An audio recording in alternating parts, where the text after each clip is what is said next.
Sure. What if a writer is attempting to create a story where nothing much happens? LaRoche. No, we open at the beginning of time. Can we open with LaRoche? Praise ugly faces. You write a screenplay without conflict or crisis, you'll bore your audience to tears.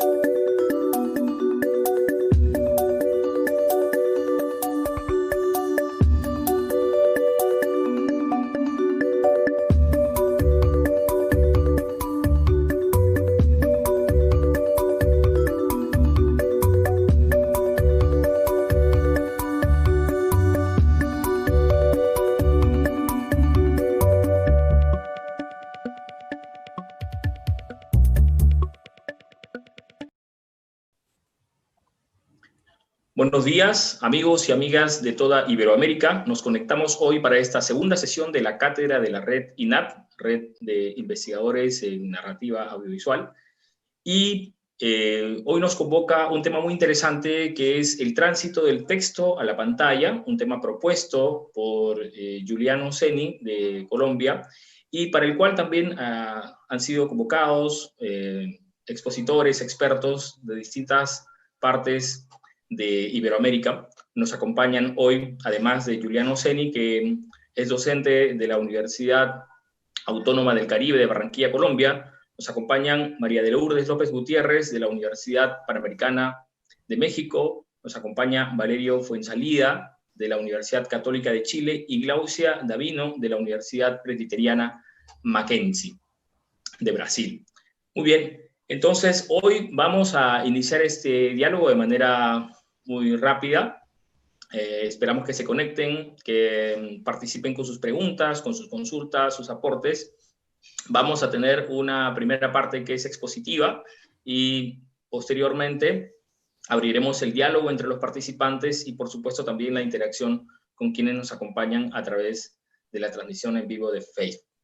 Muy bien, entonces sin más preámbulo vamos a presentar hoy para iniciar esta conversación, este diálogo, a María de Lourdes López Gutiérrez, quien ya habíamos señalado, es docente de la Universidad Panamericana de la Ciudad de México y con quien vamos a dialogar sobre la naturaleza del texto literario y cómo es esta naturaleza del texto literario en relación a la narrativa audiovisual. Muy bien. Entonces, vamos a abrir el conversatorio con María de Lourdes. Adelante, buenos días. Muchas gracias a la Red INAP y muchas gracias, por supuesto, al equipo que está coordinando la cátedra y sobre todo a Giuliano por proponer este tema pues tan emotivo, tan importante en el mundo audiovisual, porque creo que el texto escrito es finalmente la fuente de la cual abrevamos las historias para el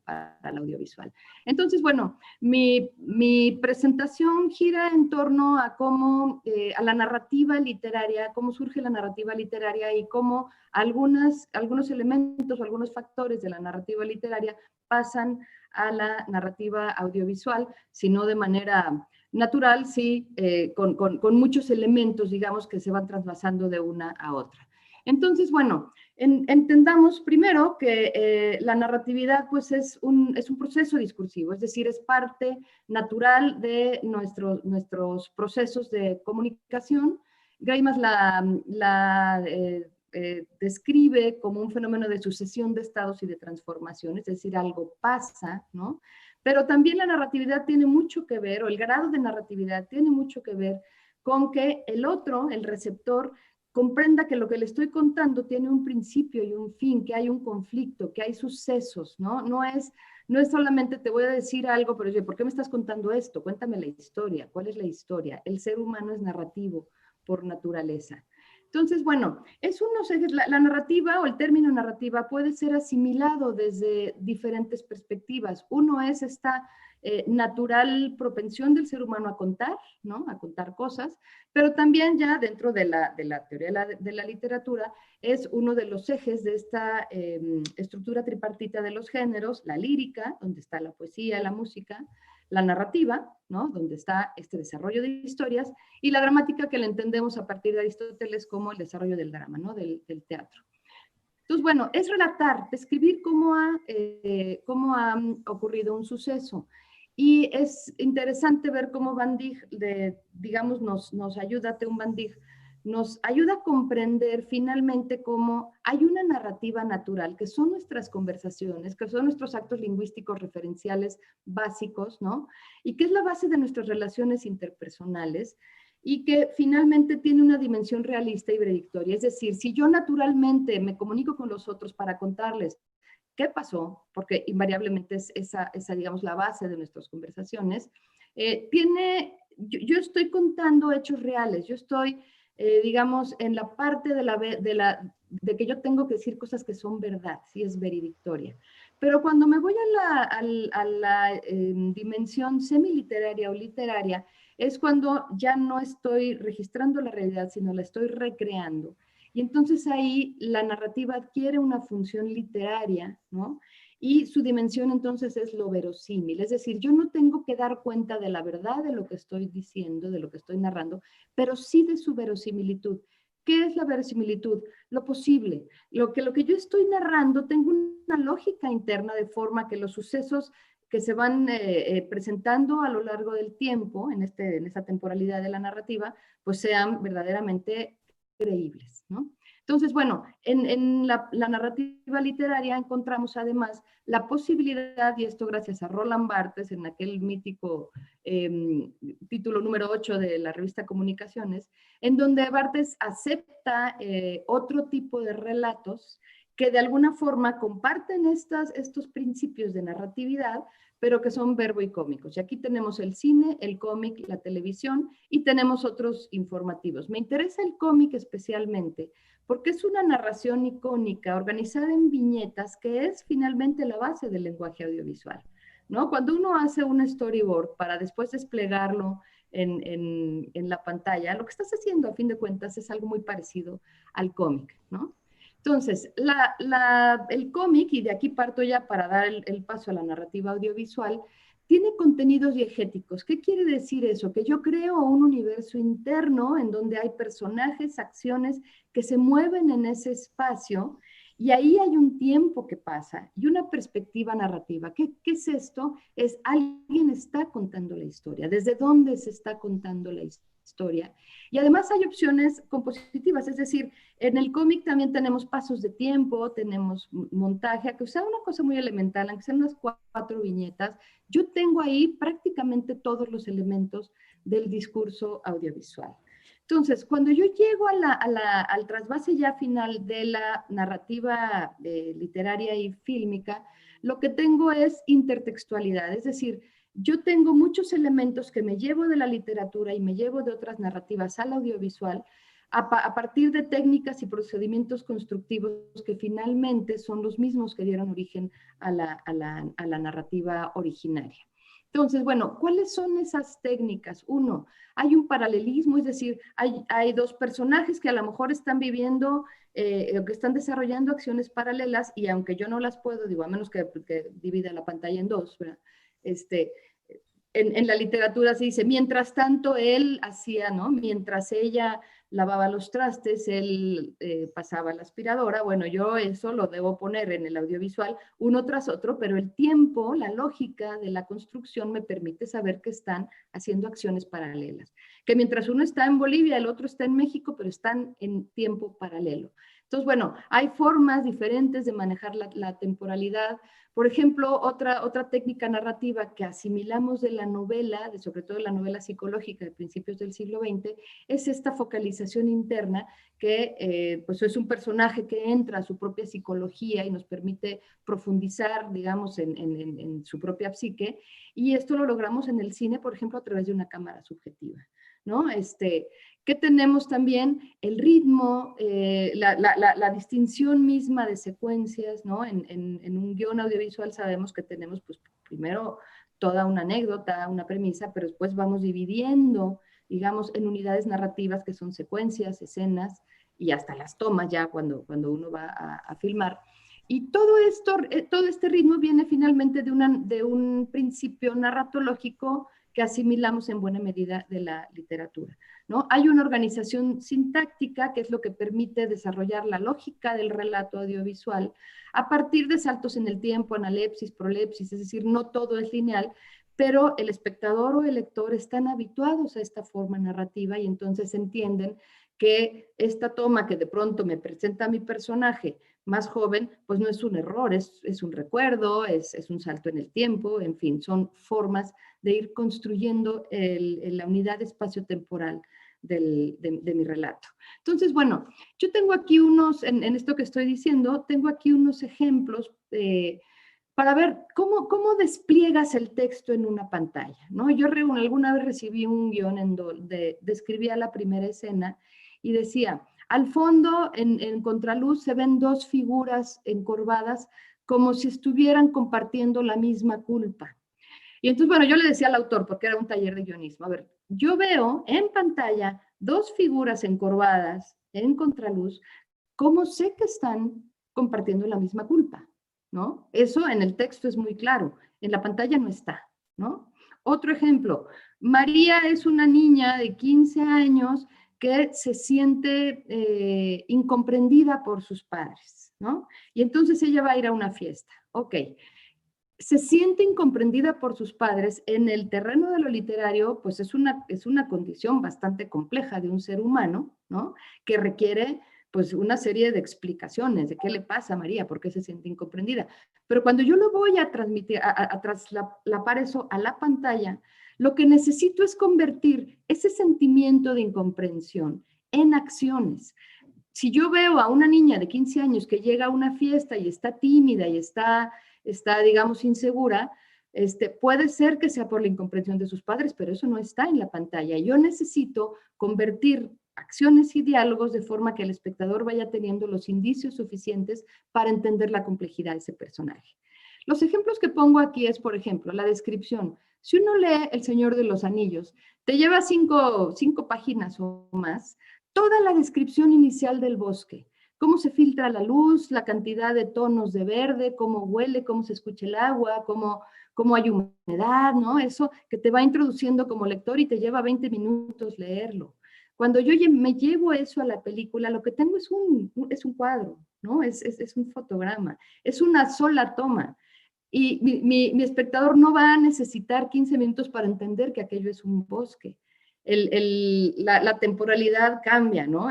La temporalidad en el cine se expande, entonces 5 segundos es suficiente para entender que aquello es un bosque, porque están los verdes, porque se oye lo que se tenga que oír, etcétera, ¿no? Entonces, bueno, ¿qué sucede? Que la literatura en la descripción es tiempo expandido, la descripción en el cine es una sola toma, pero lo podemos tener al revés. El ánimo de un personaje. Si ustedes leyeron La insoportable levedad del ser y luego vieron la película, no sé si les pasó lo mismo que a mí. Yo no vi La insoportable levedad del ser en la película. Vi una historia de amor fallido bien hecha, pero este sentimiento como de sinsentido de la vida es algo muy complejo como para ser resuelto en una narrativa audiovisual, a menos que te avientes unas películas como Tarkovsky y entres muy duro con la cámara a tu personaje y le mantengas y le sostengas la cámara para ver cómo está dudando, ¿no? Entonces, ¿qué sucede? Que la complejidad de un personaje en lo audiovisual, si no es traducida a un discurso real, por ejemplo, un diálogo, es muy difícil digamos, de que se comprenda, ¿no? Y otro ejemplo, una metáfora, una figura francamente literaria que es, por ejemplo, su mirada le atravesó el corazón, ¿no? Yo eso lo puedo entender de muchas formas, pero entiendo que ahí hay pasión y entiendo que hay una mirada fuerte de alguien que está vulnerable ante esa mirada. ¿Cómo me lo llevo a la pantalla? ¿Cómo transmito ese atravesó el corazón en la pantalla, ¿no? En una acción. Entonces, bueno, pues se le queda viendo y la atraviesa. Pues no, o sea, tengo que resolverlo de una forma que se siga respetando la premisa, es decir, y con esto cierro, cuando yo llevo un texto literario a un guión, lo primero que tengo que pensar es cuál es la premisa, ¿no? De esa historia. ¿Por qué estoy contando la historia? ¿Cuál es la conclusión de esa historia? Y después, de cada una de estas figuras literarias, las tengo que ir traduciendo a un lenguaje comprensible en el audiovisual que se traduce finalmente en acciones y diálogos de mis personajes. Pero hay más. No solamente planteo una acción y un diálogo, porque ahí podría estar hablando de teatro. Tengo una cámara que me va a ayudar a enfatizar a través del encuadre, de la angulación, del corte, de la duración de la toma, me va a ayudar a enfatizar lo que estoy viendo. A veces puedo tener una acción y la cámara está diciendo lo contrario. A veces mis personajes pueden estar teniendo un diálogo muy, muy íntimo, muy fuerte, y si la cámara está lejos, aquello no funciona. Entonces, tengo un elemento más, que es finalmente la narrativa audiovisual, para enfatizar aquello que a lo mejor en acciones y en diálogos no alcanza a comprenderse, pero la cámara finalmente es el elemento más elocuente en esta historia, ¿no? No sé cómo voy de tiempo, no sé si me alcanza para, o aquí le paro, Manuel. Y le paso el micrófono a mis compañeros. Muchas gracias. Muy bien, gracias María Lourdes, muy interesante lo que plantea sobre este tránsito y uso de técnicas desde la literatura hacia el audiovisual, y además cómo esta comparación permite también entender cuáles son las diferencias y qué es lo que se puede y no se puede lograr de uno y otro lado, ¿no? Muy bien, vamos a tener tiempo entonces para desarrollarlo con más profundidad con el intercambio y con las preguntas. Vamos ahora a compartir la experiencia y la perspectiva de Giuliano Ceni también desde la Universidad Autónoma de Barranquilla, Colombia, quien nos va a hacer también un análisis desde lo semiótico, ¿no? Desde el funcionamiento de los íconos y los indicios en el lenguaje audiovisual. Giuliano. Bueno, ante todo, un saludo a todos los asistentes. De manera muy especial, un agradecimiento a Manuel por habernos convocado, invitado a este espacio. Un saludo y un abrazo fuerte a todos mis compañeros, a Lourdes, a Glaucia, a Valerio, que también están pues aquí acompañándonos, y bueno, esperando que para todos los asistentes este sea un momento bastante productivo, ¿no? En términos de conocimiento. Vamos a hablar un poco del proceso de lo que es la presencia del icono y del indicio en la pantalla. Ante todo, definamos o recordemos que el icono guarda una relación de semejanza con su referente. Eso lo ha dicho siempre Peirce. Es decir, toda escultura, todo mapa, toda caricatura, todo dibujo, todo retrato se convierte en icono o en signo icónico de un referente real, ¿sí?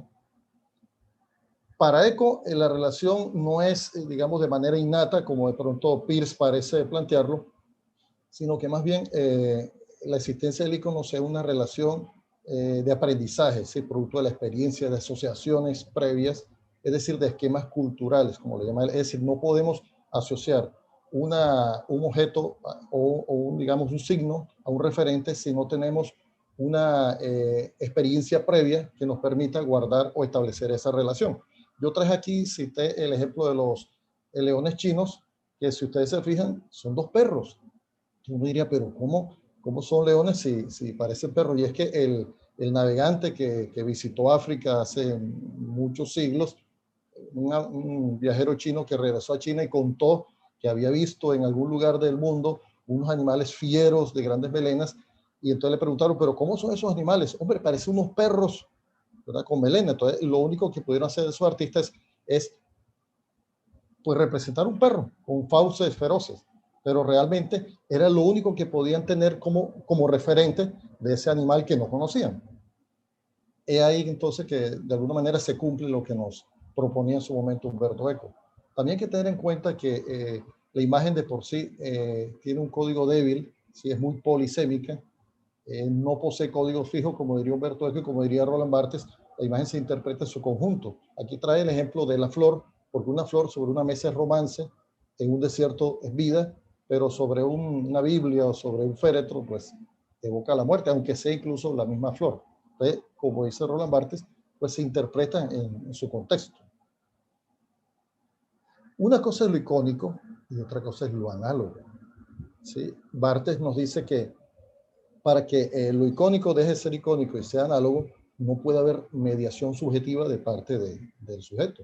Entonces, por ejemplo, las imágenes documentales de la fotografía del cine son entonces signos o evidencian signos análogos porque no hay una subjetividad en la cual el hombre actúe sobre esa imagen y la represente desde su propia percepción. Y ahí la diferencia entre lo que podríamos decir lo que es ícono y lo que es signo analógico. En cuanto a los indicios, también desde el punto de vista Peirce, pues un indicio es parte de su referente. Es decir, cualquier imagen o sonido que sea efecto de una causa, que sea un después de un antes, o que sea un fragmento de un todo, se convierte en indicio, ¿sí? En pantalla. Estamos hablando pues de lo audiovisual. Por eso coloqué el disparo o la huella, porque al final todo indicio es huella, ¿sí? De un referente que no está, pero que están conectados, usualmente por una relación de causalidad.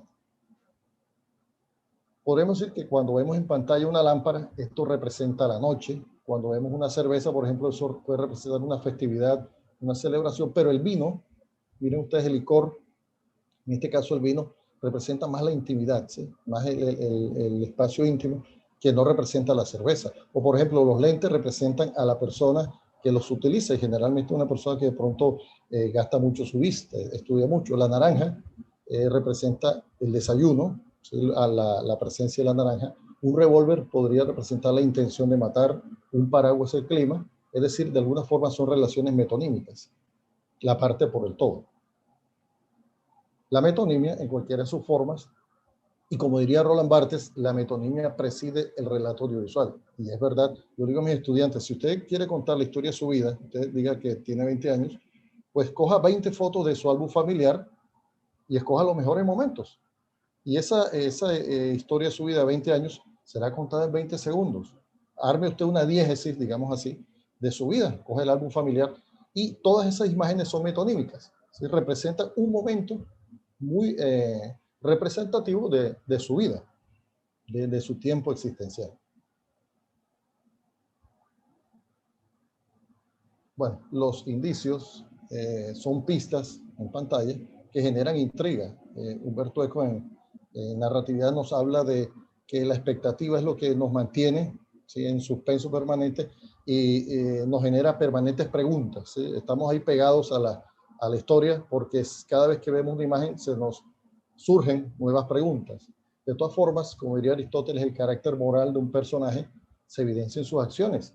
Y como diría Sigmund Freud, se evidencia en su conducta y en sus palabras incluso. ¿Sí? No solamente en lo que dice, también en lo que no dice. Cuando un personaje omite o no responde algo, ¿sí? Cuando en alguna escena, digamos, hace una pregunta y él no se da por entendido, también está actuando, está accionando y por lo tanto también está revelando su carácter moral o sus intenciones con respecto a la historia. A mí me fascina mucho esa imagen de Nosferatu, me parece que es el ejemplo más evidente de lo que es un indicio. En Introducción al Análisis Estructural del Relato, Roland Barthes habla de unas funciones indiciales, particularmente unas funciones que él ha denominado catalizadores, es decir, que nos informan, nos dicen mucho del personaje, de sus intenciones, de su carácter moral, de su mundo, incluso de quién es, ya sea de manera explícita, pero también de manera implícita. No solamente su entorno, no solamente lo escenográfico, sino también sus accesorios, ¿sí? Su caracterización, lo que tiene puesto, ¿sí? Lo que usa, lo que se coloca encima, la manera como mira, ¿sí? La manera como actúa, incluso como se comporta, nos dice mucho de ese personaje. A eso él le ha denominado las funciones catalizadoras.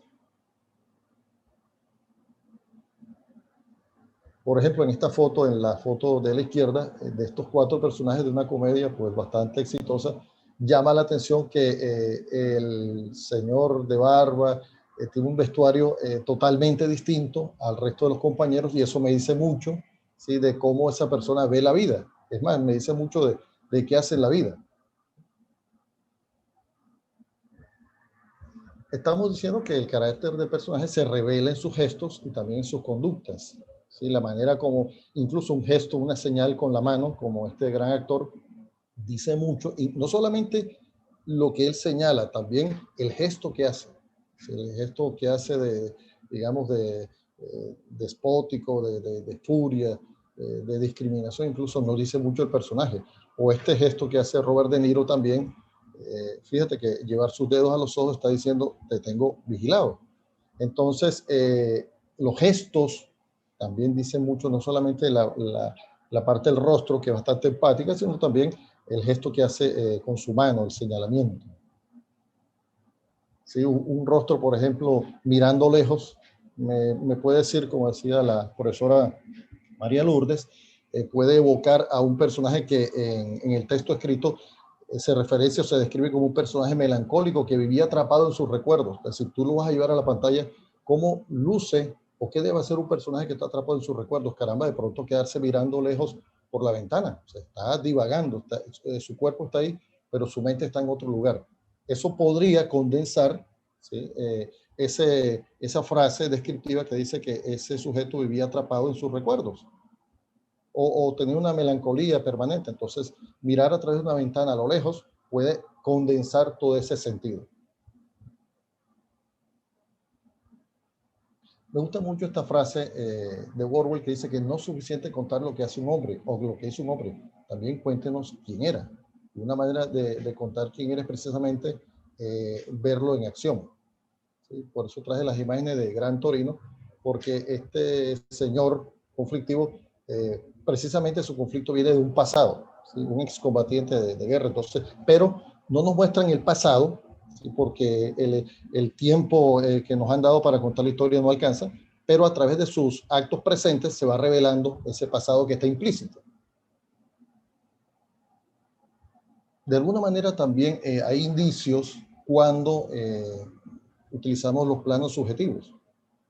El plano subjetivo involucra directamente al espectador en la acción porque él toma el punto de vista del personaje.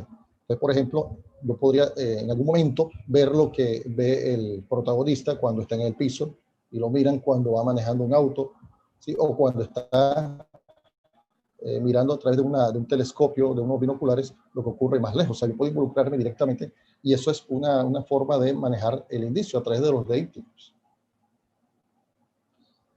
Bueno, por otra parte, están también lo que podríamos decir los clichés, los simbolismos, que se utilizan mucho en la pantalla de manera muy alegórica. La lluvia, en cualquiera de sus formas, representa siempre la adversidad, pero el beso, me llamó la atención mucho estas imágenes, representa la manera como el ser humano se enfrenta, ¿sí? A la adversidad, es decir, puede amar en medio de la adversidad.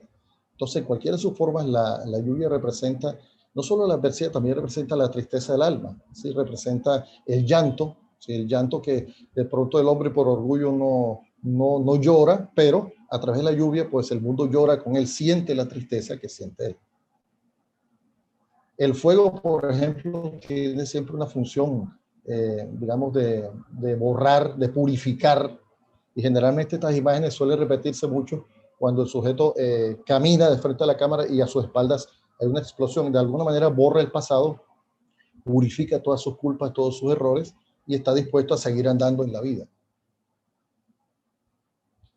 En clase, nosotros hicimos con algún curso un ejercicio y es precisamente, queríamos representar en pantalla ciertos fragmentos de varias obras de García Márquez, una de ellas, 100 años de soledad, y tomamos este pasaje particular de esa obra que hace referencia a Remedios la Bella, esa mujer, esa femme fatale que por donde iba los hombres daban su vida por ella.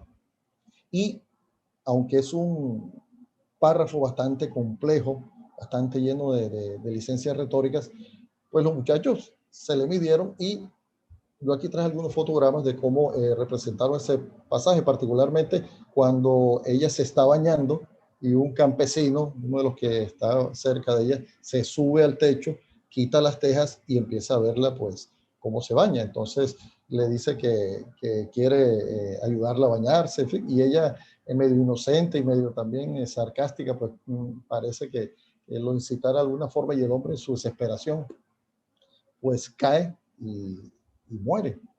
¿Sí? Entonces, aquí en estos fotogramas, pues hago una síntesis de cómo ellos representaron esa escena. Podemos ver el rostro del hombre asomándose por el techo, podemos ver a Remedios bañándose sin ropa, pero por supuesto la planta en primer plano pues cubre los detalles. Ellos hicieron también una referencia a las mariposas amarillas de Mauricio Babilonia, de las que tanto habla García Márquez. Y finalmente me gustó mucho ese último plano donde en el ojo del muerto, pues se refleja cómo Remedios se va alejando, digamos, en la distancia. Finalmente traje estas tres frases de tres directores que me gustaron mucho. Una de Jean-Luc Godard que dice: una historia debe tener un comienzo, un medio y un fin, aunque no necesariamente en ese orden. Me gustó esta otra frase de Howard Hawks que dice: soy tan cobarde que hasta que no tengo un guionista no me atrevo a hacer una película. Y finalmente esta frase de Quentin Tarantino, que es la que más me gusta, que lo refleja él, dice: la cámara se inventó para besar y matar. Me parece contundente y muy llamativa esa frase. Bueno, gracias, compañeros, Juliano. hasta aquí mi intervención. Gracias por este espacio. Muchas gracias. Yo me quedo con la frase: el mundo llora a través de la lluvia, el autor Giuliano Ceni. Bueno, sí, definitivamente, ¿no? Lo que se muestra en la pantalla es tan importante incluso también como las ausencias, ¿no? Lo que nosotros entendemos a partir de lo que no se ve, ¿no? La luz apagada de pronto que nos permite entender que en la oscuridad está pasando algo, ¿no? O las acciones interrumpidas que nosotros como espectadores vamos completando a partir de lo que nos han sugerido las imágenes anteriores. Bueno, vamos a continuar este diálogo con Valerio Fuenzalida, desde la Universidad Católica de Chile, con quien vamos también a continuar analizando este tránsito del relato literario al relato audiovisual y cuáles son estas diferencias, cuáles son estos puntos en común y cuáles son también los complementos y cómo es que van evolucionando ambos modos de narración en una realidad que tiene mucho de visual, ¿no? Todo lo estamos consumiendo a través de las pantallas. La mayor parte de la información la compartimos y la asimilamos a través de lo que vemos, ¿no? Muy bien, Valerio, buenos días y adelante. Buenos días. ¿Tú proyectas mi texto? Sí. Federico, ¿lo proyectamos?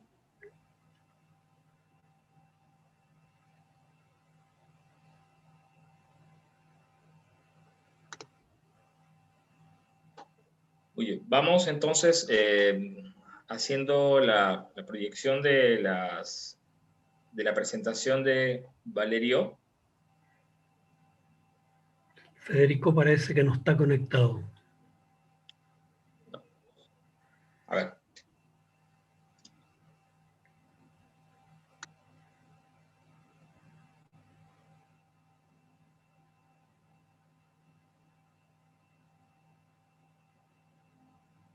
Ahí sí. Bien. Sigamos con la siguiente imagen.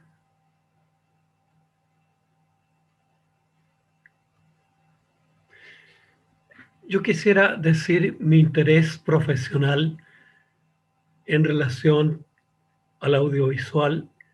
A mí me interesa mucho el lenguaje del cine y la televisión, cómo narrar en la pantalla audiovisual.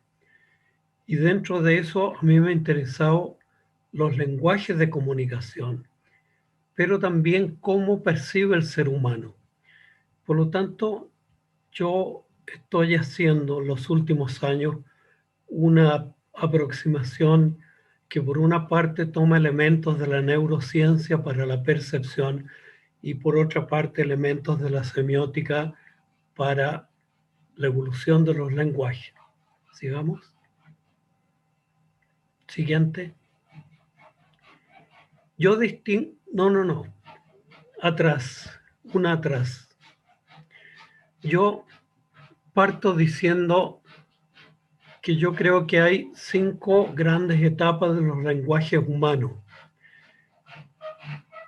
Y creo que tiene muchísima importancia la época gestual, en que no hay todavía oralidad con palabra, sino que a lo más hay ruido, pero hay muchas señas y muchos ademanes corporales. Por lo tanto, aquí estamos frente a una etapa larguísima de la historia humana en que hay un lenguaje facial gestual que se percibe con la vista y que se centra en el rostro, el cuerpo y los movimientos.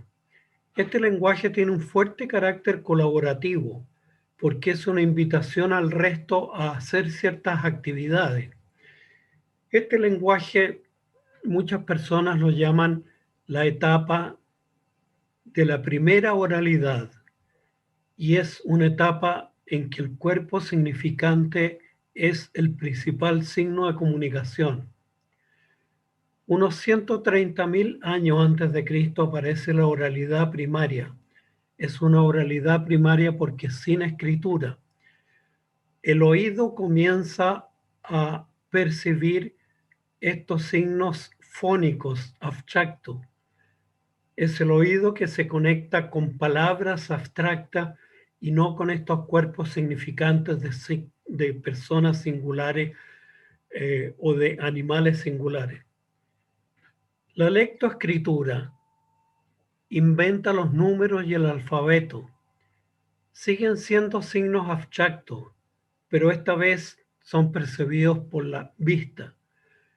Y en el año 1500 después de Cristo comienza otra transformación de la escritura a través de la imprenta y de la industrialización.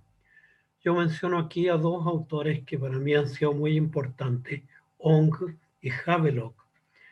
Havelock tiene un artículo que se llama La musa aprende a escribir, con lo cual va mostrando el paso de la oralidad a la escritura. En el siglo XX nosotros tenemos el lenguaje audiovisual en que vuelve a aparecer el cuerpo significante, pero captado tecnológicamente. Estos cuerpos son primera vez en la historia de la humanidad en que tecnológicamente se van registrando estos cuerpos. Antes eran los artistas, los escultores, los pintores que iban captando este cuerpo. Y finalmente nosotros estamos en pleno desarrollo del lenguaje digital, que es un lenguaje que integra todos los demás. Detrás de esta idea de los lenguajes está la comprensión de que los signos con los cuales nos comunicamos, los diversos lenguajes, tienen características propias, es decir, son significantes que tienen ciertas características. Los lenguajes no son homólogos unos a otros. Cada vez que utilizamos un lenguaje, nosotros utilizamos ciertas formas de significación y no otras. Sigamos. Federico, por favor, eso. Aquí hay un elemento tomado de la neurociencia, cómo el cerebro humano representa al cuerpo humano, cómo lo percibe. Y no es una percepción con las reglas euclidianas, en que hay una proporción. El cerebro humano amplifica justamente el cuerpo humano, amplifica los gestos a través de la mano y amplifica fuertemente el rostro humano. Es decir, nuestra capacidad de percepción a través del cuerpo, cuando percibimos cuerpo, está muy amplificada, lo cual significa que el cerebro humano tiene un interés muy grande en qué es lo que están diciendo los cuerpos con los cuales nos comunicamos. Esto hoy día ha sido muy investigado, por ejemplo, en la relación entre la madre y el bebé. es una etapa en que el rostro del bebé y el rostro de la madre son fuertemente significativos. Sigamos.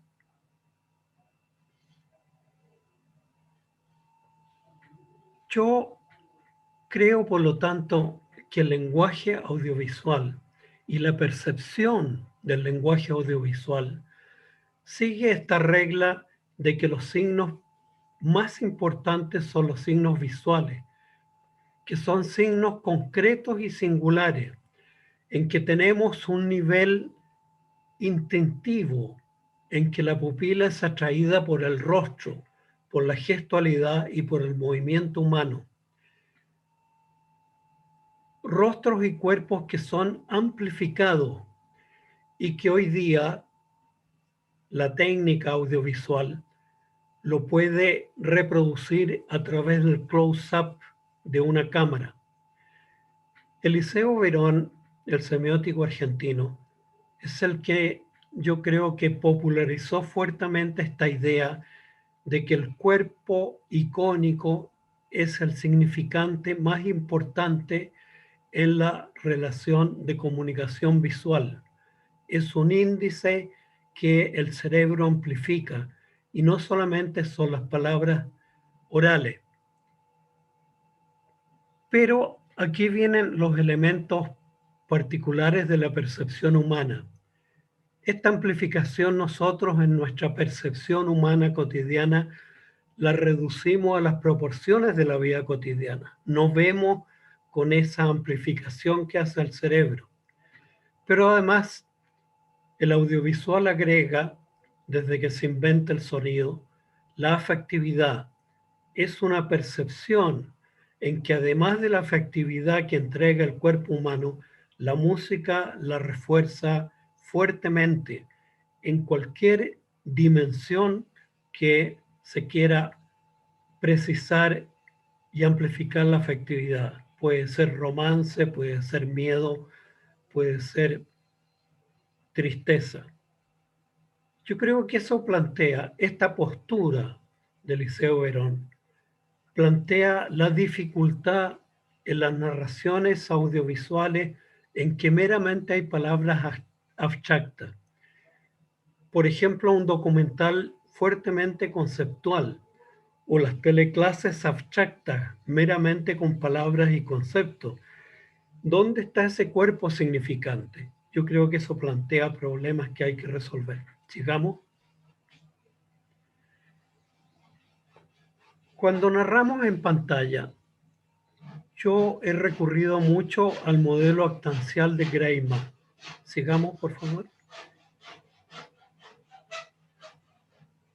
Este es un modelo en que la cantidad enorme de personajes que puede haber en una narración son estructurados. Hay una reducción estructural en torno a 6 actantes, que son categorías de personaje. El primero es el sujeto. El sujeto, sigamos por favor, que se va a relacionar con un objeto. El objeto es lo que está buscando este sujeto.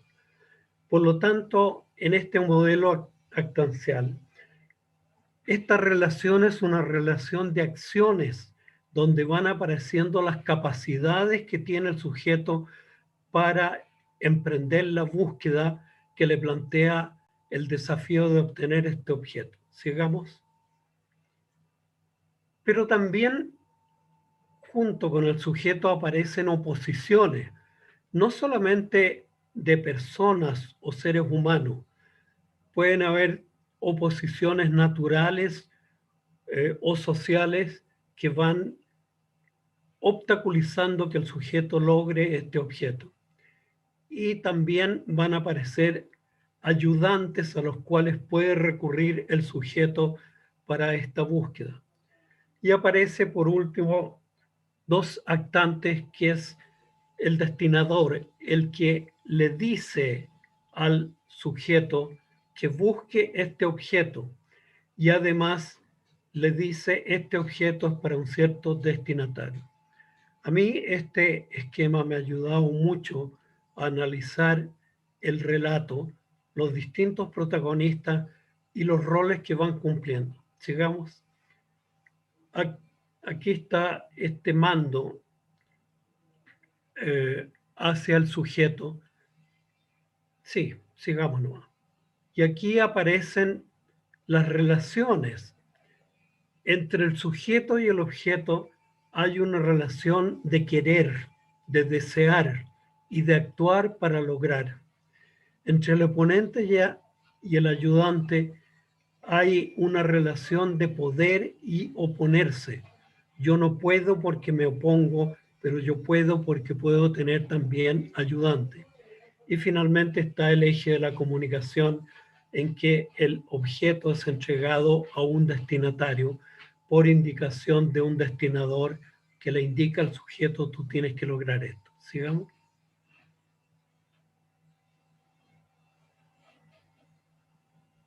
Sigamos nomás.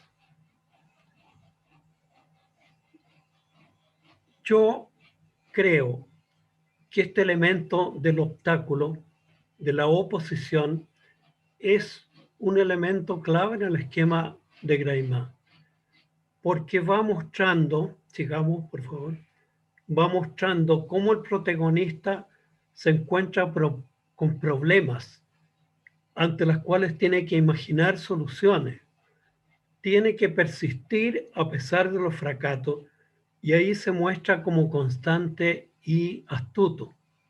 Por lo tanto, las competencias, los valores, están en las acciones y en las conductas del sujeto. Sigamos. Finalmente, la construcción de obstáculos por parte del narrador genera en la audiencia tensión, suspenso. ¿Va a lograrlo? La oposición es muy fuerte. ¿Cómo lo va a vencer? Perdón, volvamos a eso. Y genera entretenimiento. Por lo tanto, en este esquema, que yo creo que es muy importante para el cine y la televisión, el entretenimiento está inscrito al interior del esquema de Greimas. Sigamos.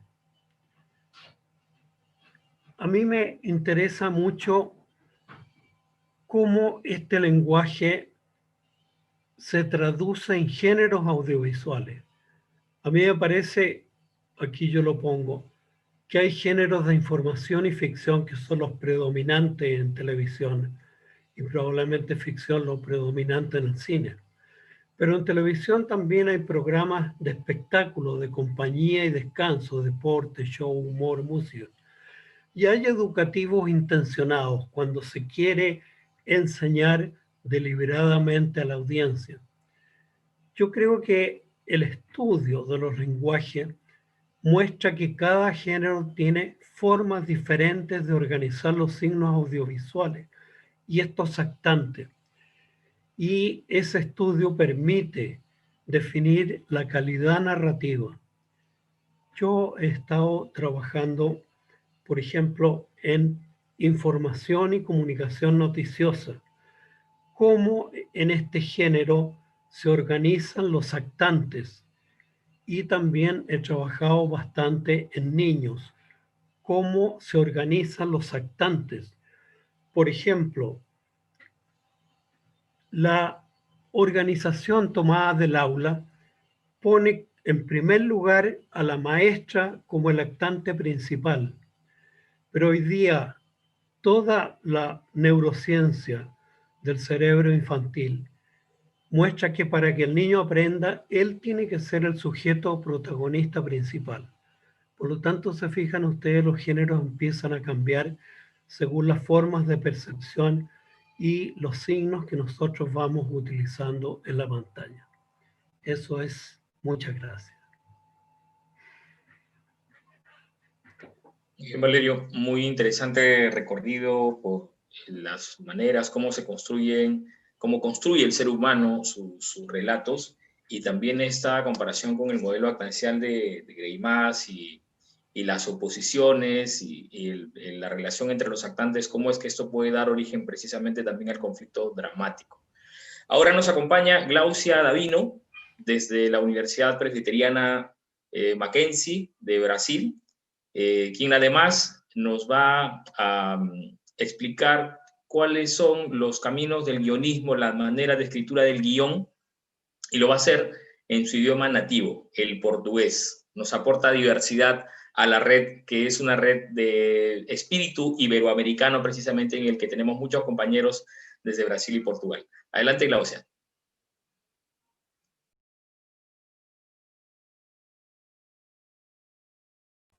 Eu mesma, eu pensei que precisassem vocês me abrirem o microfone.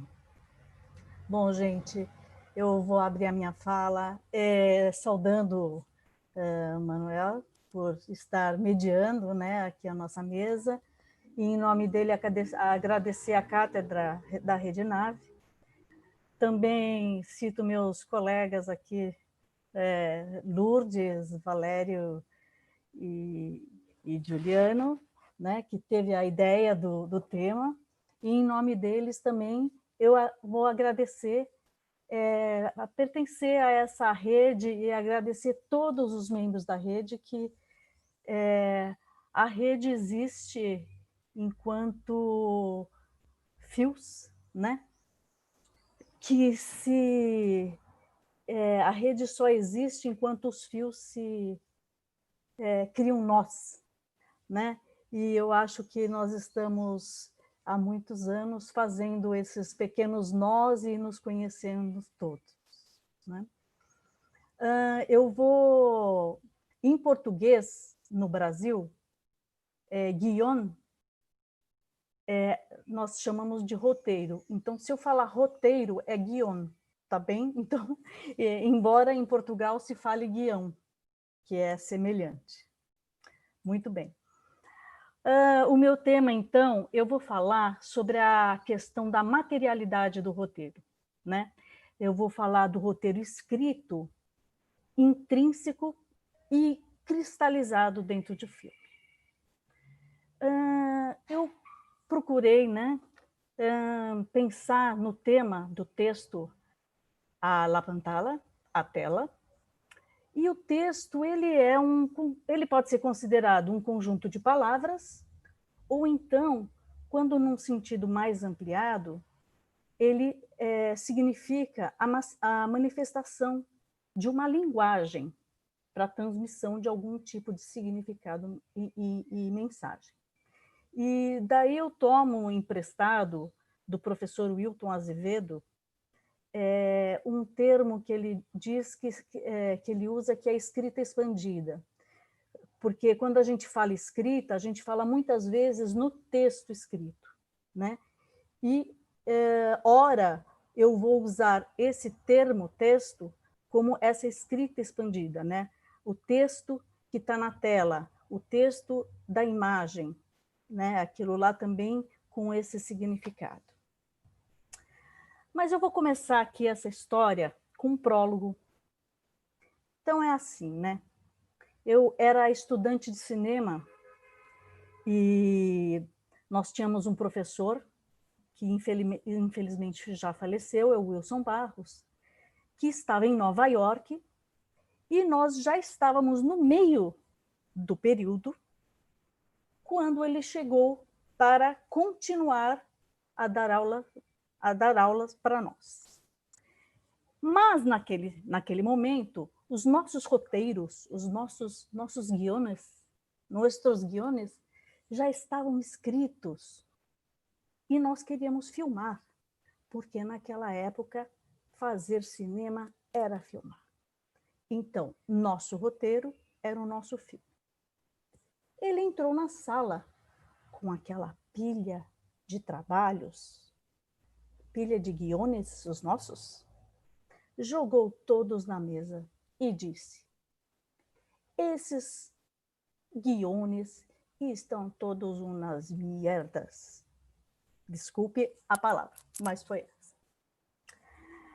Então, esse momento foi efetivamente um ponto de virada na minha formação, porque eu estudei cinema numa época em que o guião não era tão importante. Nós estávamos na época ainda com os resquícios dos novos cinemas, do cinema novo, novela e vague, em que a ideia era mais importante, etc. E eu saí desse mundo comum para, então, esse mundo comum onde filmar era fazer cinema, era criar para a tela, para me lançar nos estudos do roteiro. E vou te falar, esse foi um começo bem obscuro e enevoado, porque naquela época, onde estava o Google para me responder o que era um roteiro, não é? Muito bem. E a bibliografia brasileira era muito pequena, mesmo a estrangeira. Hoje em dia, nós encontramos em vários lugares, em várias línguas, textos sobre estudos do roteiro. Muito bem. Fade out. Agora eu vou fazer uma pergunta que eu me fiz, né? Quando nós vamos dar aula de roteiro, os alunos, todo mundo tem uma noção do que é, mas fica uma dúvida, né? Entre um roteirista, um guionista e um escritor, entre o guionista e o diretor, entre a história e o guião, entre a história e um documentário e a realidade e o fato e a ficção, né? Que lógica permite a gente entender o que o filme conta? Se o filme conta uma história, então o roteirista é o contador da história? Ou o roteirista é um escritor? Mas se o diretor é o autor do filme, quem que conta a história? Fade out. Então, eu vou falar da Rede Nave, que os membros da Rede Nave conhecem o seminário Histórias de Roteiristas, Histórias de Guionistas, que fez 10 anos em 2019. E foi aí que eu conheci, há 10 anos atrás, eu conheci o Jerônimo Rivera, que estava também no início, né, da Rede Nave, e surgiu esse vínculo. E nós somos parceiros desde sempre, num nó é nudo, né, que dura até hoje. Então, eu menciono esse evento porque ele é o desdobramento de um projeto de pesquisa. E nesse projeto de pesquisa, eu fui atrás dessas respostas aí. Fui procurar, fui conversar, então, com os guionistas brasileiros, né, que eram autores. Afinal, o que eram os roteiristas? O que eles faziam da vida deles, né? Uma das roteiristas fala assim, a gente muitos são médicos e roteiristas, muitos são advogados e roteiristas, enfim, sempre teve uma coisa muito difícil dessa definição e de tomar essa função, né, esse trabalho.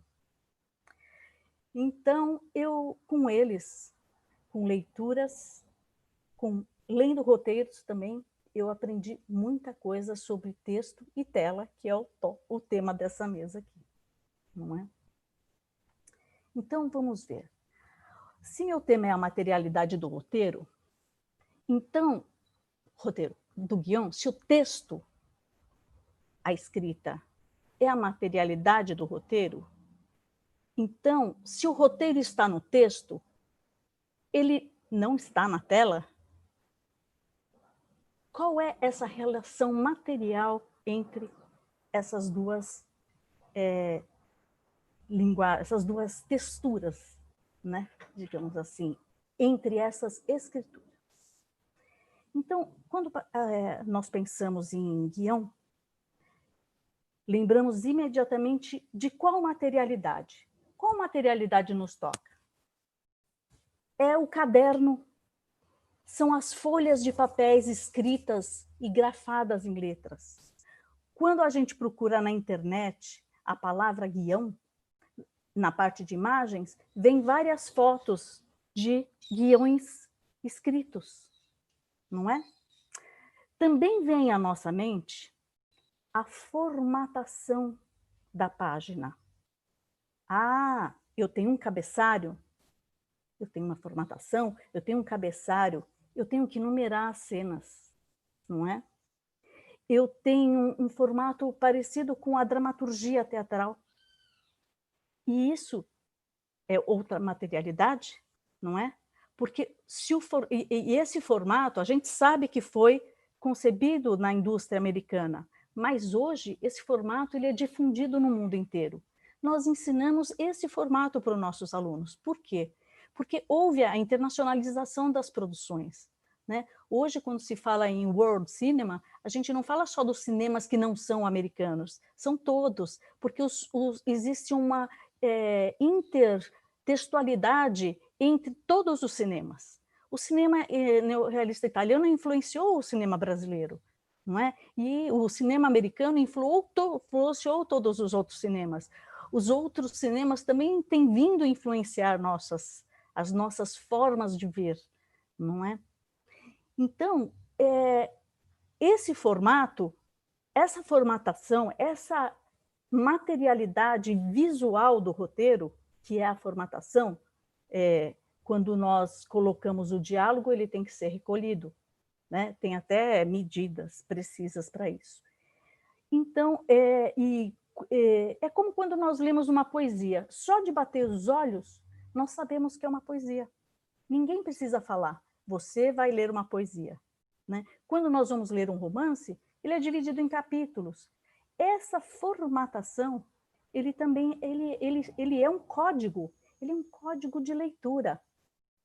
E ele é um código da leitura textual também, mas ele é imagético, ele tem formas, não é? Bom, quando a gente vê os nomes das personagens no roteiro, se ela vai falar, ela vem em caixa alta e o diálogo em seguida, os parágrafos para as descrições, né? Então, ela faz parte dessa materialidade do roteiro escrito. A outra materialidade que nós podemos ver é a língua adotada. É uma visão saussuriana, né? De onde os teóricos de cinema até se basearam quando foram pensar na linguagem, nas outras linguagens audiovisuais, eles tentaram até aproximar a questão, né, da língua com a linguagem das imagens. Mas quando eu falo assim da língua adotada, se eu escrevo um guião em português, é a língua adotada. Ele é uma materialidade do meu texto. Se eu entrego esse texto para um americano, ele não consegue entender, porque ele não sabe a língua portuguesa.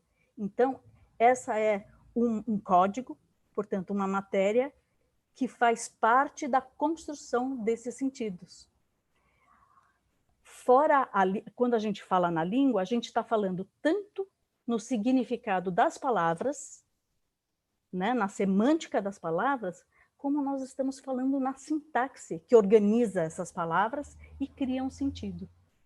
Tanto é que, se você precisa apresentar o seu roteiro para um americano, você tem que fazer uma tradução. E a tradução, ela tem que obedecer não à literalidade da língua, mas sim ao significado que aquilo propõe. Então, quando nós ensinamos a escrever roteiros, nós falamos que as frases subjetivas são erradas. A Lourdes falou ali, né? Atravessar uma flecha no coração, por exemplo. Isso é uma subjetividade que não serve, que não dá para filmar. Então, mais outro elemento que é o de como você descreve, né? Como que os sentimentos têm que ser compreendidos dentro da descrição da ação no jogo das estruturas narrativas. Bom, ainda dentro do âmbito verbal, que é onde nós estamos, embora temos falado de diagramação e tudo mais. é o diálogo. O diálogo é verbal também, né? E a gente sabe na composição das páginas que esse texto ele vai ser destacado com aquele recurso de recuo, como eu falei, e não é assim que nós ensinamos. Ali, toda a equipe que for ler também bate os olhos, sem precisar ler qualquer outra parte, ele já sabe que é a fala de alguém, que aquilo lá vai ser sonoro, que vai precisar de um equipamento de som para ser gravado. Até para a produção, esse código, essa materialidade do roteiro escrito, ela serve, né? E a consolidação dessa diagramação se dá no texto do diálogo, outro status diferente daquele da descrição. Muito bem. Até o momento, e retomando, vou retomar o que eu falei. Nós já falamos da materialidade do papel ou do arquivo digital, visto que hoje nem sempre o roteiro está impresso, mas nós adoramos. Da materialidade da diagramação das páginas, que é o código visual, portanto, o código visual também é um texto que está relacionado com o que vai para a tela, e da materialidade do código verbal, né? E não é isso que é um roteiro? Então, se eu pego e te entrego um calhamaço de 120 páginas para ler, eu digo, esse é um roteiro para você ler. Não dá para negar, não é? Que essa é uma materialidade do roteiro. E é nesse contexto que a gente acaba discutindo muitas vezes sobre o roteiro como uma obra literária independente. Quantas vezes a gente fala que o roteirista é um escritor, mas, de fato, o roteirista ele não é um escritor no sentido estrito, só porque ele escreve.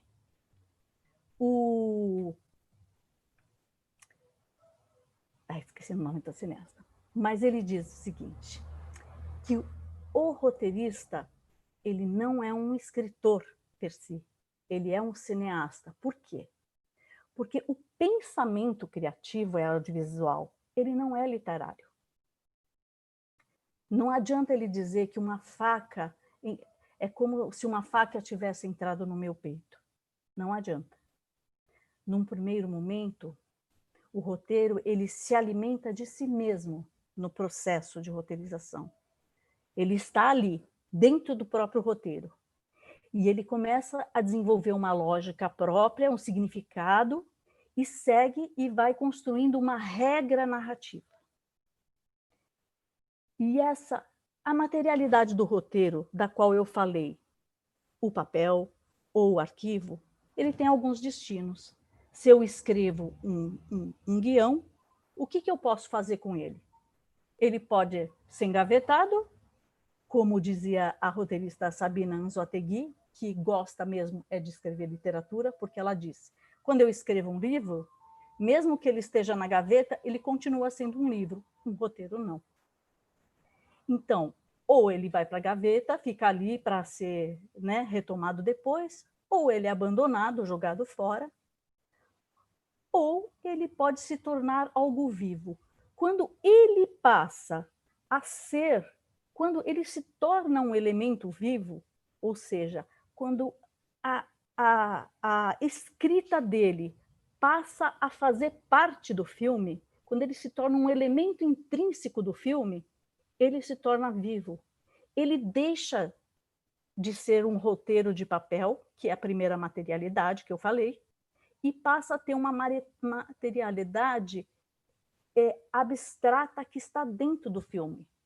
Ou seja, ele está na tela. Então, a gente pode falar o seguinte, que ele só vai para a tela quando ele se funde nessa forma oculta. Quando a gente critica um roteiro, a gente assiste um filme e fala, ah, mas o roteiro deste filme é muito fraco. Você leu o roteiro? Mas, pode ser que sim. Mas se você leu o roteiro e o filme está diferente, qual roteiro está fraco? O da materialidade de papel, que não é o roteiro intrínseco, ou é o roteiro intrínseco? E por que eu falo disso? Porque muitas vezes, quando nós estamos avaliando ou quando nós estamos analisando o roteiro, nós estamos analisando o roteiro intrínseco, aquele que está no filme. O espectador não vivencia o roteiro escrito, ele vivencia o roteiro intrínseco, aquele que está dentro do filme. Então, ele é uma textualidade que está ali, implícita. Quando você muda de uma cena para outra, isso significa que isto é o roteiro, ele que determina essa mudança, não é? Então, por exemplo, também, né, quando a gente assistiu Pulp Fiction, eu assisti, eu fui ler muito tempo depois o roteiro. Eu assisti e falei, puxa, que roteiro, né? Mas eu não tinha lido. Quer dizer, o que eu entendi de roteiro ali? Lógico, se somos estudiosos de roteiro, nós podemos investigar esse material, né? Como documento, como suporte. É interessante, às vezes, comparar um roteiro escrito com um roteiro intrínseco que está na tela. Pode ser igual, pode ser diferente, mas essa leitura do roteiro, dessa materialidade inicial para a materialidade intrínseca, ela nos aponta uma coisa que é processual, que é o quê? Roteirizar. Escrever roteiro não é escrever uma obra, não é finalizar uma obra, é um processo criativo. O roteiro, ele só termina quando ele está na tela. E aí nós chamamos de roteiro cristalizado. Certo?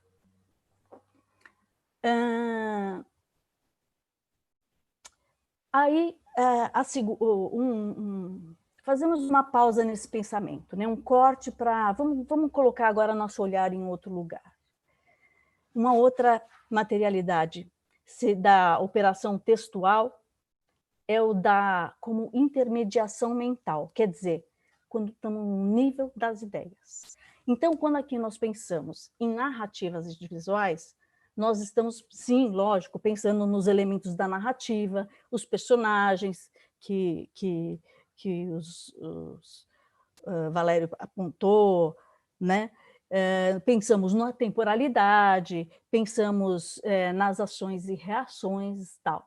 Inclusive, nós podemos pensar nas estruturas dos 3 atos, mas mais do que isso, quando nós estamos no nível das ideias, a materialidade é a materialidade da estratégia, né? E essa materialidade da estratégia, ela é um texto? Ela está na tela? Com certeza. Essa estratégia também é construída no processo criativo da roteirização.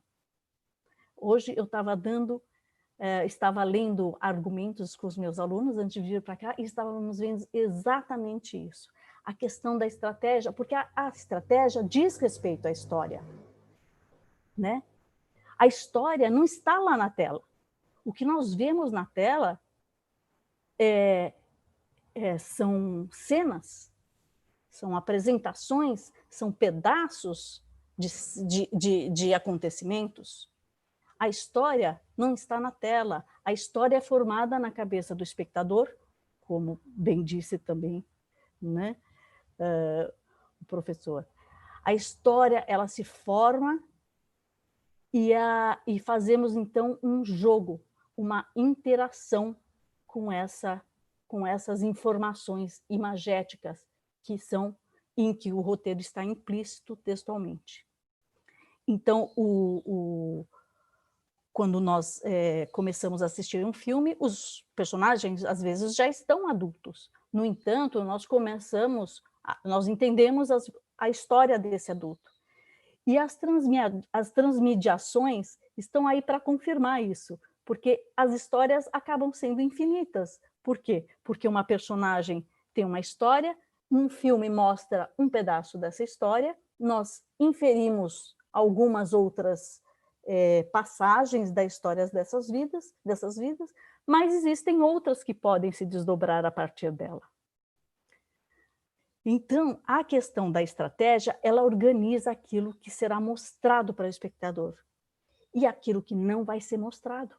Eu não preciso ficar mostrando, né, a pessoa andando até algum lugar. Se eu mostro essa pessoa andando até um lugar, se eu mostro esse tempo para o espectador, eu tenho uma intenção estratégica, né?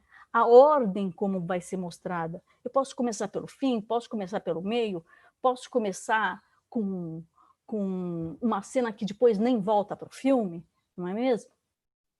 Eu posso mostrar um diálogo e cortar para outra cena, e para mostrar outro acontecimento. Quer dizer, existe um corte ali, você não vai até o fim. Pronto. Aí eu já escolhi uma estratégia. Aí a estratégia olha para a experiência que ela quer proporcionar para o espectador. É para isso que existe essa estratégia. Então, essa escrita estratégica, que é a organização das informações, que é digamos, uma coisa macro, que vai além do texto verbal, ela é aquilo que a gente pensa como o que esse espectador vai experienciar, como que eu vou fazer esse espectador chorar quando a criança morre. Como que eu vou fazer o espectador torcer para o policial neste filme e vou fazer o espectador torcer para o bandido neste filme. E, às vezes, sobre a mesma história, como, por exemplo, as histórias de gangster, né? Ora é Os Intocáveis e ora é Al Capone. Quer dizer, ora você torce para um e ora você torce para outro. Por quê? Porque você tem uma estratégia de escritura, né? Que é uma escritura intrínseca, oculta e que vai para a tela, né? Então, a materialização do roteiro, ela é dada pela eleição dessas cenas que vão ser escritas. Quantas vezes a gente já viu aqueles roteiristas, né, com a parede repleta de post-it, cheio de cenas. Por quê? Porque é nesse momento, né, com aquelas cenas ali, eles vão articulando para fazer o roteiro final. E aí eu chamo de terceira escritura, né, o último sustento do tripé, que é a montagem, que é um momento em que o guião dialoga, é o último momento em que o guião da primeira materialidade, aquele escrito, dialoga com o filme final, né? E eu peguei essa ideia de Pierre Maillot, que definia a montagem como a terceira realização, né? A montagem, a edição. E ele fala, né, que entre a intenção e a realização de um caminho passam pelas mediações técnicas e que a proposta do roteiro, aquele da materialidade escrito, são enunciações que passam por outras mediações da filmagem, então, e vão chegar na montagem. Então, a gente chama esse roteiro, este processo de roteirização da montagem, a terceira realização. Então, o filme ele é refeito, o roteiro ele é reescrito inúmeras vezes, né? O roteiro intrínseco, o processo dele. Por isso que eu falo, roteirização é processo, não é um objeto, né? Não é o objeto em si, o roteiro. Ele é um processo. Ele é um processo que termina na tela, né? Então, aquele primeiro escrito, aquele que o roteirista, o guionista escreve, é a primeira realização de um processo. O guião audiovisual, então, não é a materialidade do escrito, que continua escrita e sólida ali. Aquela materialidade continua no papel, mas sim um processo fluido de ideias e de procedimentos que se cristaliza apenas na forma final do filme.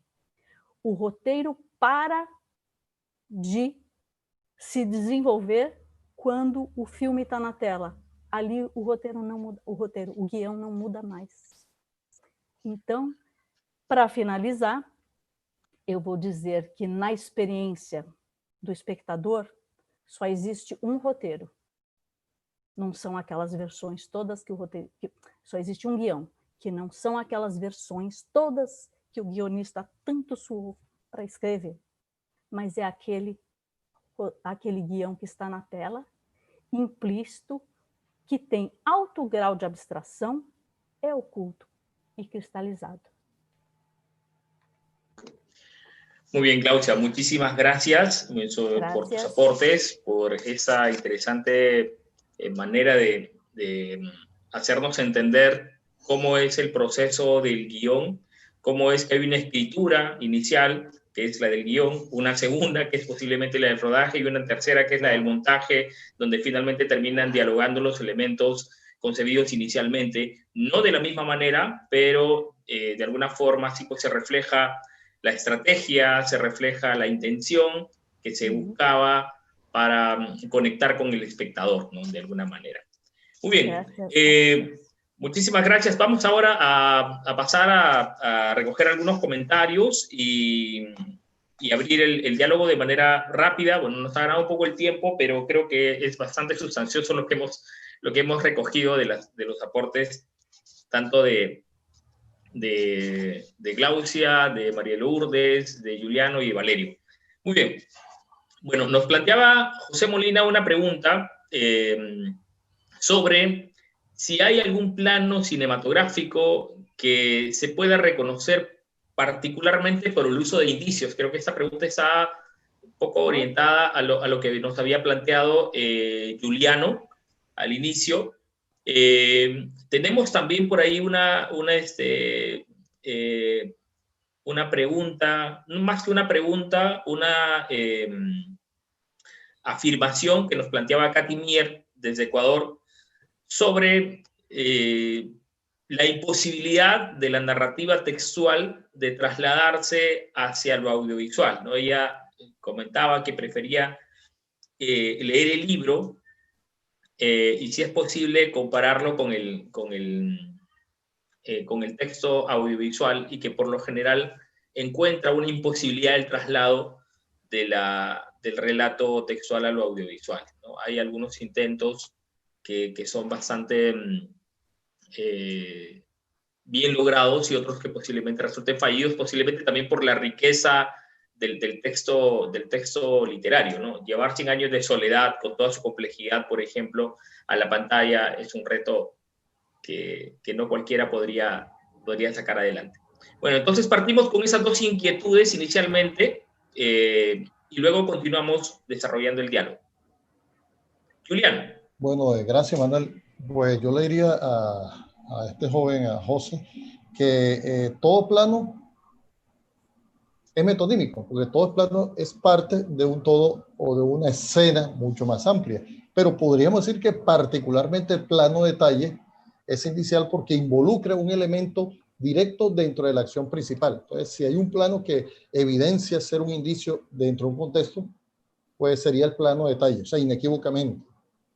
Por otra parte, cuando la compañera también dice que ante la imposibilidad de que el relato textual algunas veces pueda ser llevado al audiovisual, yo diría que el relato escrito no puede llevarse, valga la redundancia, textualmente o al pie de la letra al audiovisual, porque las retóricas son diferentes, ¿sí? Los recursos retóricos son totalmente diferentes, pero sí se puede, yo diría que toda frase, todo texto escrito se puede llevar al audiovisual siempre que pueda trasladarse audiovisualmente mediante una infinidad de recursos retóricos.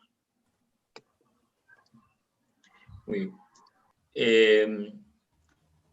Tenemos aquí una pregunta que nos plantea Sadir Gómez Amaya desde Santa Marta, Colombia. ¿Cuáles serían los elementos o técnicas claves audiovisualmente para narrar de manera efectiva las emociones internas de un personaje, ¿no? De tal manera que se conecte con el espectador, atrapando su atención, ¿no? Al punto de transmitir, por ejemplo, emociones como, con efectos como el llanto, o como, no sé, la intensidad de pronto de la alegría, ¿no? ¿Cómo es posible trasladarlo, concibiéndolo desde el momento en el que se escribe, desde que se plantea la historia, en el guión? No sé si tal vez María Lourdes. Sí, gracias. A mí me parece que trasladar emociones implica un trabajo, precisamente trabajar con los indicios que pueden ser reconocibles por el espectador, ¿no? De entrada, todos los personajes requieren como cierto grado de estereotipación para ser leídos de forma, si no rápida, por lo menos sí muy elocuente y clara por el espectador. Y después, para transmitir emociones, digamos, complejas, se requiere de un discurso polifónico, es decir, se requiere del diálogo, se requiere de la música, se requiere de los recursos audiovisuales tanto icónicos, es decir, que comunica el cuadro, como estéticos, ¿no? La luz, la textura, en fin, todos estos elementos que hacen la imagen cinematográfica o el discurso cinematográfico, porque tenemos también el sonido, me parece que pueden ir abonando, es decir, todo suma para transmitir un significado. Pero en la transmisión de significados hay que tomar en cuenta siempre la cultura, ¿no? Es decir, dónde va a ser leído esto, por quién va a ser leído y en qué grado va a ser comprendido o va a producir sentido, ¿no? Y les pongo un ejemplo y con esto termino. Cuando yo vi la película de Amadeus hace un montón de años, la primera vez que la vi estaba en Estados Unidos y hay una escena en la que Salieri toma una cruz y maldice de la cruz, maldice y avienta la cruz a una chimenea prendida. Y el público norteamericano no se inmutó con ellos. Salieri está teniendo una confrontación brutal de su propia creatividad junto a la de Mozart, ¿no? Porque, Mozart lo está superando. Cuando yo vi esa película en México, unos años después, porque era una época en la que se tardaban en llegar las películas, en esa misma escena, cuando avienta la cruz, se oye ¿sabes? O sea, el público mexicano sintió el peso de esa escena, ¿no? Entonces, esto es un binomio indisociable, el público que lee esos indicios con el productor o el director y quienes están conformando el discurso, de saber qué va a ser leído y qué elementos requiero para transmitir algo tan complejo. Gracias. Posso Bien, complementar? gracias. Posso complementar? Cláudia. Eu vejo que existem basicamente dois tipos de estratégias, né, que nós podemos apresentar sentimentos. Por exemplo, você vê uma criança engatinhando na beira de uma janela. O sentimento de perigo aparece para qualquer pessoa, independe da cena que veio antes e da cena que virá depois. E existem outras estratégias de sentimento que dependem da sintaxe, ou seja, eu tenho que ter visto alguém gritando e xingando para entender que quando a pessoa xingada, na outra cena, chega em casa de cabeça baixa, ela está triste. Porque se eu só mostrar a cena dela de cabeça baixa, sem a inter-relação cênica, como é que fala, das cenas, eu não compreendo o sentimento. Então, são estratégias, né? Então, eu falei dessas duas básicas, que são, digamos, que dá para dar uma certa esclarecida em termos de construção de cena. Muchas gracias. Hay una consulta de Juan Kembar para el maestro Valerio Fuenzalida. Una pregunta con relación a lo mencionado sobre la percepción del cerebro con los objetos en pantalla, en el caso del recurso metafórico y poético en la imagen. ¿Cómo ser eficaz al momento de enviar un mensaje al espectador con la abstracción de la poética o la utilización de la metáfora en audiovisual? siendo lo eficaz como la intención del mensaje que se quiere dar relacionada con la trama o narrativa del contenido audiovisual presentado. Bien, yo creo que justamente si el rostro humano es tan importante, eso yo creo que muestra la importancia de la selección de actores. El casting es clave. Si yo quiero tener un rostro que exprese emociones, yo tengo que buscar justamente el actor que sea capaz con su rostro y con su gestualidad de entregar esas significaciones. Los actores y los rostros de los actores son muy distintos, por lo tanto, allí hay un proceso de selección que es importantísimo. Después viene la planimetría.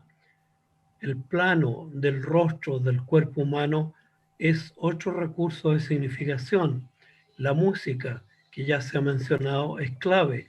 La música subraya las emociones y crea una atmósfera emocional. Y por último está también la posibilidad de metaforizar, buscar un signo distinto, pero que puede llevar a una interpretación del signo anterior como una metáfora. Eso es lo que yo diría. Bueno, muchas gracias, interesante. Tomando en cuenta que además el ser humano toma como referencia incluso de medidas el cuerpo, ¿no? El cuerpo nuestro, el cuerpo humano, que es lo que se vio incluso como base para los planos. Bueno, hay una pregunta de nuestro compañero Jerónimo Rivera, nos plantea para los participantes, ¿cuáles consideran que son los retos para la construcción de historias en el momento actual para hacer frente a los cambios de un escenario post-pandemia, ¿no? Que nos cambia también, por supuesto, todas las maneras de contar que hemos tenido como parte de la gaveta de trabajo, y ahora tenemos un escenario totalmente nuevo que nos obliga no solamente a hacer cambios en la producción misma, en la realización misma, sino posiblemente desde la concepción de las historias, porque también hay intereses diferentes posiblemente desde las audiencias, ¿no? ¿Cuáles serían entonces esos retos para la construcción de historias en este momento actual, mirando al escenario post-pandemia? ¿Quién se anima? María Lourdes va por ahí.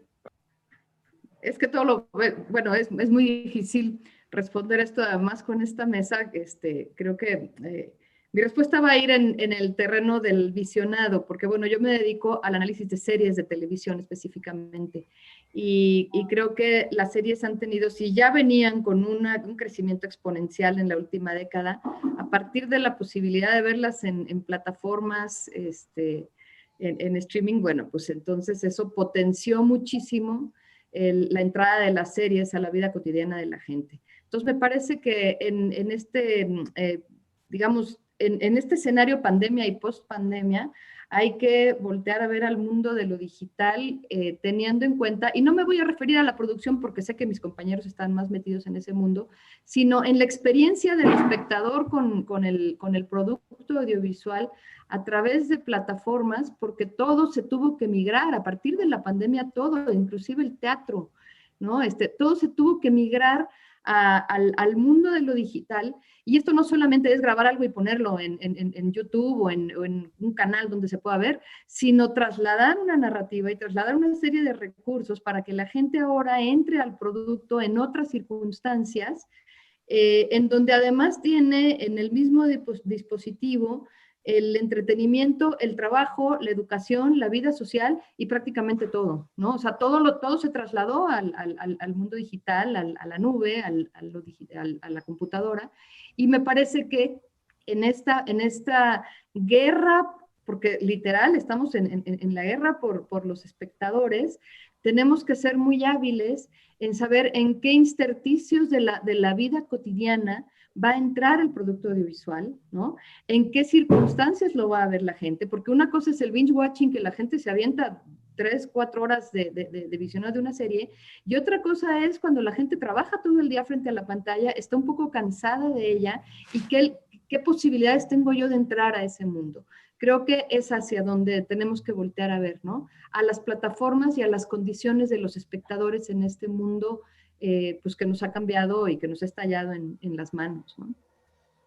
Gracias. Cláudia?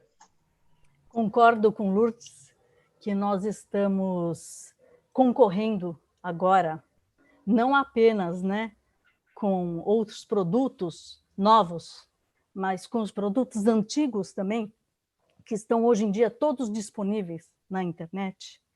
Né? Nós podemos ver filmes do começo do século, nós podemos ver os filmes né, contemporâneos, nós temos outros produtos, temos séries e outras concorrências de entretenimento. Até mesmo esse tipo de trabalho que nós estamos fazendo agora, que antes era um trabalho restrito a um grupo de pesquisadores, né? Ele ficava dentro do campo da investigação acadêmica e com pouca difusão. Esta nossa conversa vai ficar gravada e daqui 20 anos talvez alguém nos encontre e assista isso ao invés de assistir um filme novo no futuro. E mais, que também concordo com a Lourdes, quem serão, né, os produtores? É lógico que cada vez mais as grandes produções, aquilo que você não consegue fazer em casa, ainda estão pertencendo à indústria. Mas ontem eu entrevistei uma aluna pós-graduação que é produtora de vídeo e disse: agora as pessoas, com a pandemia e com a falta de dinheiro, as pessoas estão fazendo elas mesmas os seus vídeos para o YouTube, para o jornal, para etc., né, em toda a cadeia. Então, eu acho também que o pós-pandemia, na verdade, é uma continuidade de algo que já estava acontecendo, que a gente sabe, né? Mas que em termos de histórias, em termos narrativos, nós sempre vamos lidar com os sentimentos humanos, com os nossos valores, porque o ser humano ainda não mudou. Né? Nós temos toda essa intermediação, mas nós continuamos ainda, nós nos cansamos, né? A máquina não, e ela fica mandando um monte de mensagem para a gente, né? A gente recebe 300 mensagens tudo ao mesmo tempo, e a gente fica esgotado, e a máquina continua mandando 300 mensagens ao mesmo tempo, modo de dizer, né? Então nós somos humanos ainda. Muy bien, Valerio levantó la mano. Antes de eso yo quería comentar brevemente que definitivamente esta situación no solamente es un contexto nuevo, externo de nuestras dinámicas, sino que también de alguna manera impacta muchísimo sobre nuestras raíces más profundas, sobre nuestro ser, ¿no? Entonces, lo que nos cuenten sobre lo que estamos pasando también tiene que conectar con ese espacio mucho más íntimo, mucho más privado, mucho más personal. Valerio. Sí, yo creo que nos está planteando un tema muy difícil y que va mucho más allá de los medios de comunicación y de los mensajes. Una primera cosa es que nosotros estamos hoy día frente a un lenguaje digital que permite que cualquier persona lance mensajes y hay una gran cantidad de mensajes que son fake news, que son mentiras. Es muy difícil controlar esto. Primero hubo una mirada, yo diría, profundamente escéptica de que no había tales mensajes mentirosos. Hoy día se reconoce que esto existe, que es muy difícil controlarlo y que además las tecnologías de transmisión de estos mensajes son manipuladas de tal manera que generan una fuerte difusión de las mentiras y generan también una polarización social muy fuerte.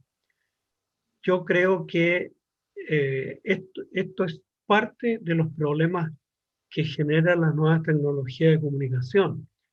La segunda cosa que a mí me parece es que nosotros estamos viviendo en América Latina y yo creo que en Europa especialmente, una desconfianza muy fuerte de las ciudadanías en relación a las dirigencias políticas. Por lo tanto, ahí hay un problema de credibilidad. hay un problema de que socialmente la gente siente desconfianza y por más que elaboren mensajes en distintos medios, la gente no tiene una confianza y hay un problema mucho más grande que no es un problema solamente de cuáles lenguajes utilizamos y cuáles mensajes construimos retóricamente, sino que hay un problema de una desconfianza, es un problema político mucho más complicado. Sí, muchas gracias, Valerio. Justamente sobre eso yo quería plantearles también una interrogante con respecto a si estamos hablando del paso del texto a la pantalla y de los discursos hacia la pantalla, ¿qué es lo que hemos estado trasladando en Latinoamérica? Tomando en cuenta que el público considera muchas veces que lo que ve en la pantalla es tan icónico, ¿no? O le da un valor de iconicidad tan alto que lo considera un reflejo de la realidad, ¿no? Y así, por ejemplo, digamos que para entrar un poquito en una perspectiva posiblemente personal, como niño, por ejemplo, mis expectativas sobre lo bueno, sobre lo malo, quiénes son los héroes, por ejemplo, venían precisamente de las historias contadas en la televisión y el cine, ¿no? Durante muchos años, por ejemplo, en mi entorno inmediato, considerábamos a los, por decir, no sé, a los rusos como los malos de la película, literalmente, porque, no sé, pues, personajes como Rocky Balboa tenían antagonistas rusos, o personajes de pronto que tenían como antagonistas a los alemanes, y casi todos personajes vinculados con la narrativa bélica marcada desde Hollywood, desde los Estados Unidos, ¿no? Entonces, en nuestro caso, ¿cómo estamos trasladando esas nociones de realidad, ¿no? En Latinoamérica, desde las historias que concebimos, desde las historias que se concibe en nuestros países? ¿Qué historias estamos contando y cómo las estamos contando para construir de alguna manera, no necesariamente un reflejo exacto de la realidad, pero por lo menos uno más cercano a nuestras idiosincrasias? Y eso pasa precisamente también por el uso de nuestros lenguajes, nuestros giros lingüísticos, ¿no? De los que hablaba también Glaucia en algún momento, ¿no? Estamos copiando los modelos no solamente en la forma, sino también en las estructuras y en el lenguaje que nos vienen desde otros ámbitos para adaptarlas, o estamos construyendo una nueva, o es necesario construir una nueva forma también de narrar en nuestros ámbitos latinoamericanos, iberoamericanos.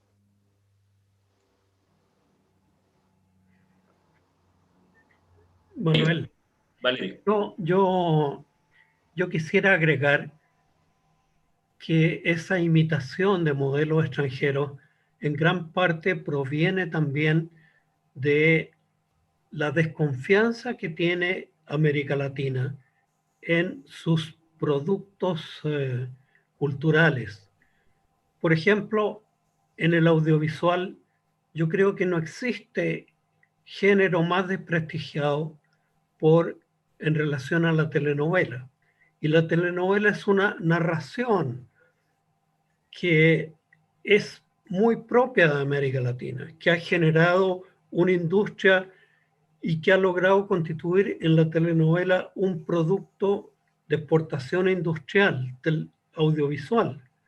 Sin embargo, las élites y gran parte de los productores de audiovisual, especialmente de cine, aborrecen la telenovela, lo consideran un género degenerado, un género que no es capaz de hablar de nuestra realidad. Otros pensamos que la telenovela es un género fuertemente híbrido y que acoge elementos emocionales típicos de América Latina, que no recoge la racionalidad literaria europea. Y sin embargo, ese producto exitoso en audiencia y en circulación industrial no es un producto que nosotros avalemos. Por lo tanto, frente a esos vacíos se recurre a productos europeos en el audiovisual o a productos norteamericanos. Lo mismo ocurre con la música. Nuestra música es fuertemente afectiva y fuertemente recoge problemas sociales. ahí están los vallenatos, ahí están los corridos mexicanos, ¿no es cierto? Ahí hay mucha música que recoge la realidad, los problemas sociales, pero también recoge a través, por ejemplo, del bolero, la relación afectiva hombre-mujer. También esos géneros no son apreciados. Yo creo que gracias a Dios hoy día son más apreciados que hace 30 años atrás, pero ahí hay vacíos culturales muy fuertes y esos vacíos culturales hacen que muchos de nuestros creadores se inclinen por las formas de producción y los géneros imperantes en otras partes. Bien. María de Lourdes. Sí, yo coincido con Valerio y quisiera poner además el ejemplo de la narcoserie, por ejemplo, ¿no? Que es un producto tristemente célebre ya de las producciones latinoamericanas, porque la narcoserie ha venido a abonar a la cultura del narco, proponiendo a la figura precisamente del narco como el héroe, ¿no? Y me parece que esto es un problema que tiene que ver con la focalización de las historias, porque finalmente, como espectáculo, tanto el cine como las series nos han acostumbrado a construir héroes que sean glamorosos, que sean atractivos, que nos metan a este mundo donde hay dinero, donde hay poder, donde hay, digamos, es un imaginario muy inspiracional y muy aspiracional. Entonces, me parece que, un poco respondiendo a la pregunta de forma tangencial, que la narcoserie es un ejemplo de cómo Latinoamérica ha caído en esta, digamos, en esta provocación de creación de héroes a partir de estos personajes, focalizando las historias desde la propia figura del narco como self-made man, ¿no? Como alguien que se ha construido, que tiene obstáculos, que trabaja por su comunidad, es decir, los hemos engrandecido a tal grado que hoy por hoy hay chavos que prefieren ser narcos y aunque sea vivir poco que ser pobres el resto de su vida, ¿no? Y creo que Latinoamérica tendría que voltear a ver qué estamos haciendo con la ficción con respecto al narco, de forma que esto se ha convertido ya en una cultura que ha permeado por de muchas maneras a nuestras sociedades, ¿no? Juliano, que fue quien planteó el tema del texto a la pantalla. Bueno, ¿cuál es su análisis sobre esa perspectiva? Para ir cerrando un poco, nos ha ganado el tiempo, pero queremos escuchar tu voz sobre este partido. Bueno, yo para recoger las impresiones de Valerio, de Glaucia, de Lourdes, coincido con ellos y creo que es hora de que desde lo audiovisual y América Latina particularmente proponga nuevas historias, nuevas temáticas. Como decía Lourdes, ya está bueno de tanto narcoseries, ¿sí? Porque estamos haciéndole apología, ¿sí? Estamos presentando al narco como un modelo de vida y me llama también la atención lo que dice Valerio, de que hay unas narrativas, en este caso las musicales, que están contando cosas y que podemos retomarlas. Entonces, yo dejo como una reflexión en el aire, ¿por qué no exploramos, por qué no arriesgarse, ¿sí? como hemisferio, Latinoamérica, a explorar esas nuevas historias que están ocultas, por ejemplo, en ese tipo de narrativas, en ese tipo, como decía Valerio, en la música incluso, pero en la música más nuestra, ¿sí? En la música más autóctona nuestra, y arriesgarnos, porque siempre que hay riesgo, hay ruptura, ¿sí? Hay ruptura de modelos. Entonces yo invitaría pues a repensar un poco ese aspecto.